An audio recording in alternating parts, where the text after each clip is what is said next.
You know, the human brain, it's probably the most complex thing we know of. But have you ever stopped to think about how it actually gets built?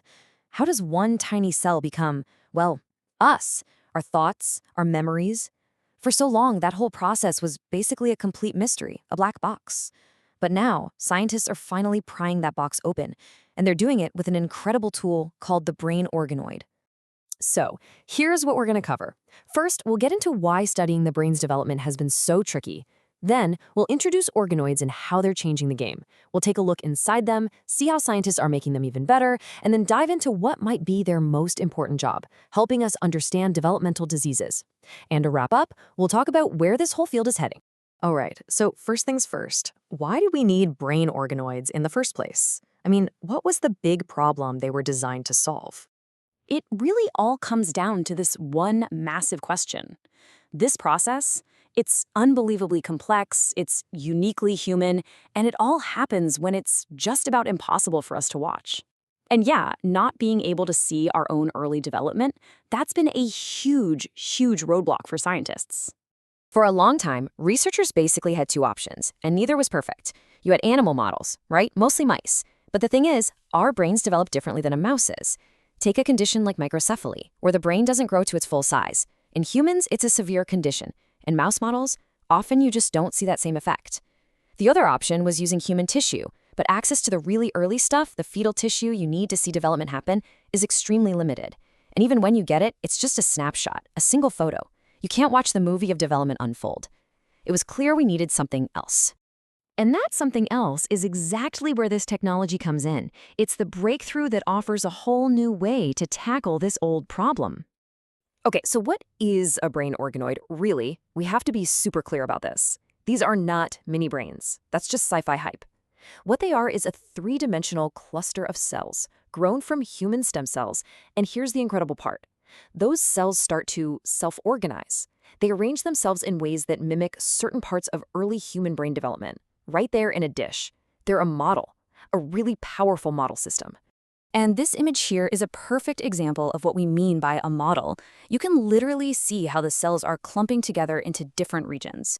They can form these structures that look a lot like the cerebral cortex, and they even have the right kind of organization. These zones where progenitor cells, which are kind of like the brain's own stem cells, are busy making new neurons.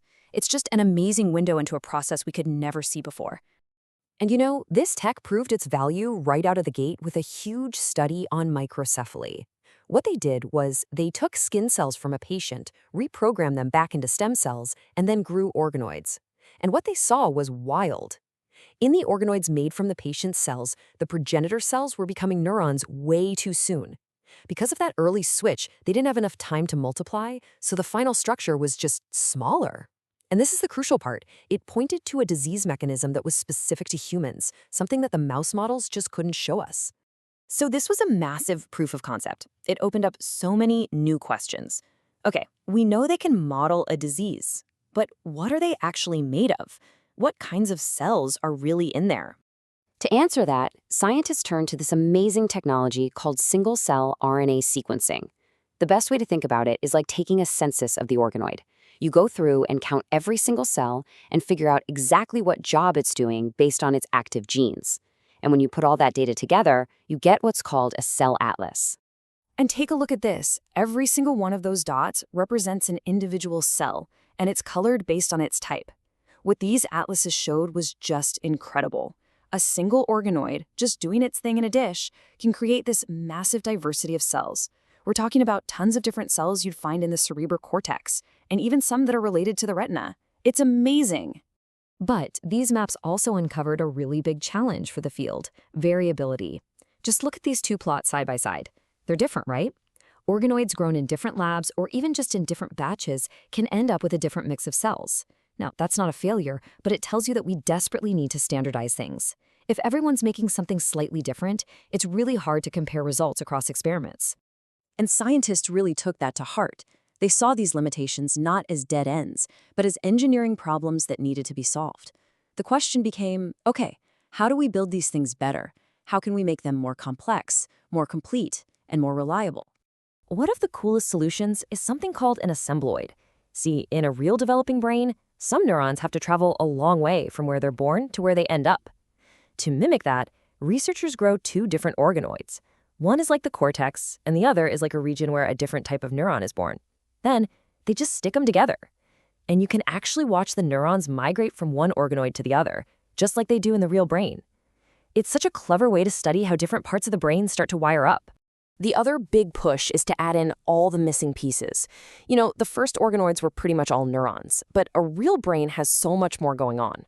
So now, scientists are figuring out how to add in things like blood vessels to bring in nutrients and oxygen. They're adding microglia, which are the brain's own little immune cells. And they're adding all the other support cells that are absolutely critical. Every piece they add just makes the model that much closer to the real thing. And all of this improvement leads us to what is probably the most powerful use for organoids right now, figuring out the causes of neurodevelopmental disorders. This really gets to the heart of why they're so important. Think about something like autism. We know there are a bunch of different genes that can increase a person's risk, but how? How does one little change in one gene actually alter how the brain develops? That's the million-dollar question. And organoids let us finally connect the dots, from a genetic change to a very specific effect on cells as they're growing. And a fantastic example of this in action is a new system called CHOOSE.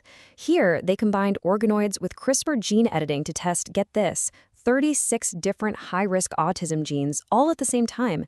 And what they found was that a lot of these different genes, when mutated, actually caused a similar problem. They messed with the career choices of those progenitor cells, affecting what kind of cells they would grow up to be. Yeah, and this quote from the paper says it all. It is so precise. They're not just saying, oh, this gene is important. They're saying that if you mutate this one gene, ARID1B, it directly changes whether a progenitor cell becomes one of two very specific other types of cells. That's the level of detail we're talking about. It's the how, the mechanism that everyone has been searching for. So where are we now? Well, the whole field is kind of at a turning point. It's moving from being a bit of an art form, amazing but sometimes inconsistent, to becoming a truly reliable, robust science. And this is a really important moment to talk about reality versus hype. What are organoids great at? Modeling those very early developmental steps, figuring out how diseases work, even looking at what makes our brains uniquely human. What are they not? Conscious. Let's be crystal clear. There is absolutely no evidence that organoids can think or feel. They are amazing models, but they're still incomplete models. So the future really depends on standardization. The whole community is working on this. They're building massive reference atlases so that any lab can compare their organoid to a gold standard. They're testing all the different recipes or protocols to see which ones are the most reliable. And they're even developing scoring systems to measure just how close a particular organoid is to a real developing brain. So if there's one thing to take away, it's this. Brain organoids are an incredibly powerful tool, and they're getting better all the time. But they are still a model, an incomplete one. But they give us a window into the earliest moments of our own creation that we've just never had before. And that leaves us with a pretty exciting thought to end on.